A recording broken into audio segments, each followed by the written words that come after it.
President Cyril Ramaphosa has made his first opening address to Parliament under the new government of national unity.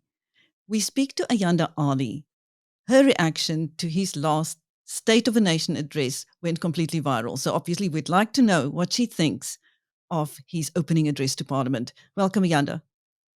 Always a pleasure, Chris. Thank you so much for your time. Good day to you and to the viewers as well. Tell us what you made of his speech. Well, I'm of the view that this time around, the head of state has taken a more reconciliatory tone. I think the last time I responded to what he'd had to say, it was just before elections, and some people might even call it silly season. So there were a lot of things that we found wanting in what he had to say in that address, primarily because it was more wishful thinking than reality. But this time around, we are of the view that the president has become a little bit more sober-minded, perhaps a little bit of humble pie, helping him to assess the situation in the country better, maybe even being held to account by those who are in the government of national unity, but also having assessed the climate and the sign of the times, and that the ANC government could not carry on as per usual, has made the president, in my view at least, take a more sober-minded approach to what he had to say. My personal takeouts that I think I will definitely be keeping a close eye on as a member of the Gauteng provincial legislature is what the president had to say about national government holding local government to account in the way in which they implement the necessary policies that directed towards the indigent, the poorest of the poor in the country. We saw the president saying that municipalities must make a greater effort to implement those policies that allow for basic services to be given to the poor. You'll know that in Johannesburg, we're dealing with an electricity surcharge for prepaid electricity users. That's 230 Rand, including VAT, a month.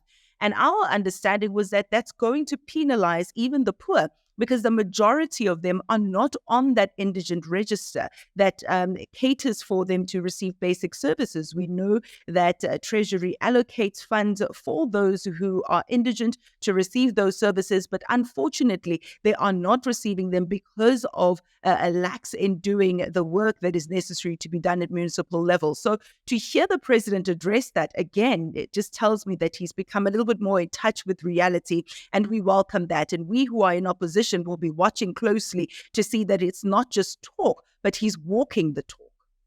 You are now an MPL in Gauteng for Build One South Africa. How do you see the role of BOSA, and what are your priorities as an MPL? I think it's important to note that while the government has gotten on with it, which is what we had wanted initially, we just wanted all the parties to be mature and to get on with the business of governing and making sure that we deliver services. We have started to see that, but it's very important that we don't neglect the role of opposition politics. And with everybody in the government of national unity or government of provincial unity, in our case, holding hands and singing Kumbaya, we need to make sure that as Build One South Africa, we remain vigilant and make sure that this is not just going to be a walk in the park exercise of everybody just getting positions and getting paychecks and looking after their own bottom line and neglecting the citizenry. So our job becomes even more crucial as we're outside of the GPU, making sure that we hold various executives to account. As we mentioned on the campaign trail, we're big on having a job in every home. So that finance and economic department in the province is something that we're going to be watching very closely, making sure that MEC Maile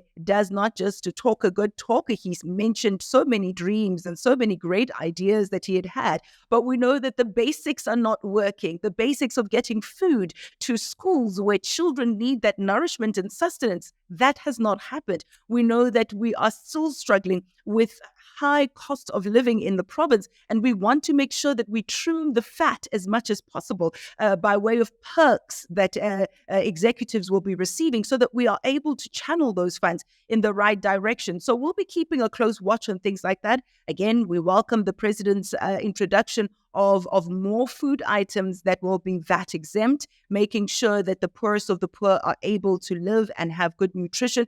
But again, we need to make sure that with the good comes those who are able to keep watch and make sure that this is not just to pacify people in the government of national unity or provincial unity, but indeed he is going to walk the talk. Another thing that I thought was very important that we will be keeping an eye on, making sure that people not only have a job in every home, but that that job is near that home and that they have a title deed to that home so that they're able to raise capital, they're able to participate meaningfully in the economy. The head of state mentioning in his address yesterday that that is something that they will prioritize, making sure that people are no longer suffering from asset poverty and that they do have the title deed to their home. Our job is to make sure that that not only, again, as I said, will not be a talk shop or just an exercise to placate the powers that be, but that indeed we do see its implementation on the ground.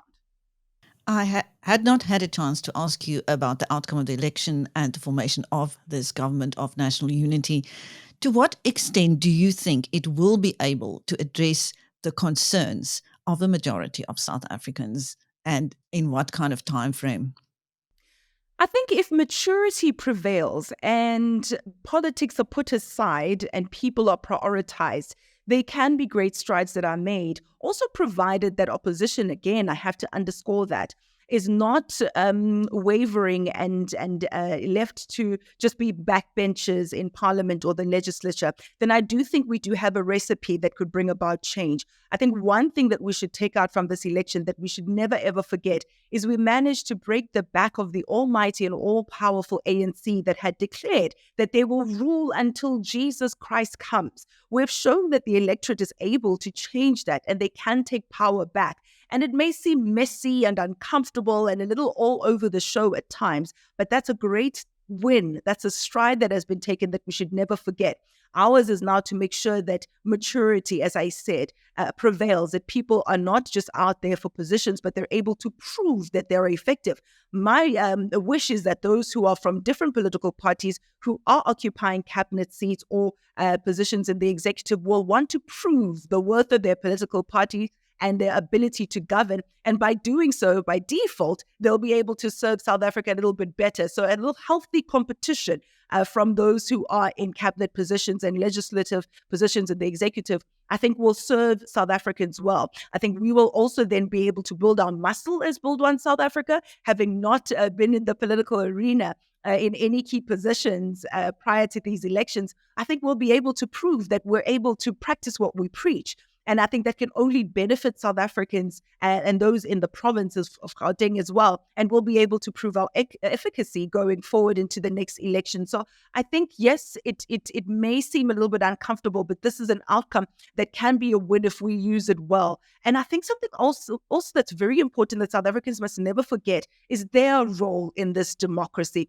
that they ought not to fold their hands and just, usurp their power and hand over their responsibility to politicians, even myself, that they ought to stand up and make sure that they know what their rights and responsibilities are, that they participate in this democracy, that they never for a second, neglect their role, because otherwise then we will see a situation where it is just, this kind of wrangling and fear-mongering and power-hungry politicians, and then the people are at the backbench or the back burner. So I think it's high time also that South Africans, ordinary South Africans, take their part, make their voices heard, and continue even well after they've cast their ballots.